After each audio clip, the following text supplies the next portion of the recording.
Hozir biz Toshkent xalqaro universitetining hovlisidamiz. Ko'rishingiz mumkin.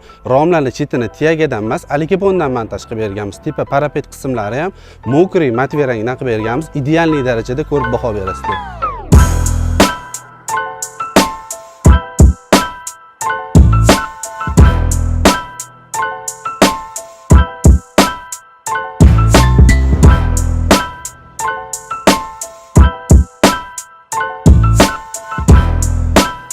Manzarani ko'rib bitta baho beringlar. Mokriy matviy rangdan tanlangan dizaynlar qanaqa chiqqan?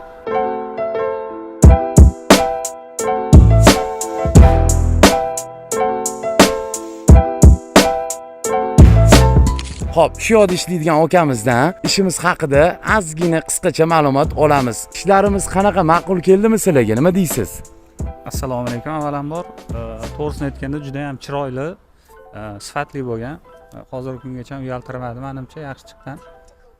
Bu yerga mana shu sifatli narsalarni yetkazib berishda davom etishinglarni so'rab qolamiz. Rahmat. 5850 kvadrat chiqqan ushbu obyektimizni 1 kvadratini 22 dollardan qilib berganmiz. Shunda общий summasi nech pul bo'ladi? Shu savolimizning javobini kommentariyaga yozib olinglar. Birinchi topgan 3 ta insonga 100 ming so'mdan paynet qilib beramiz.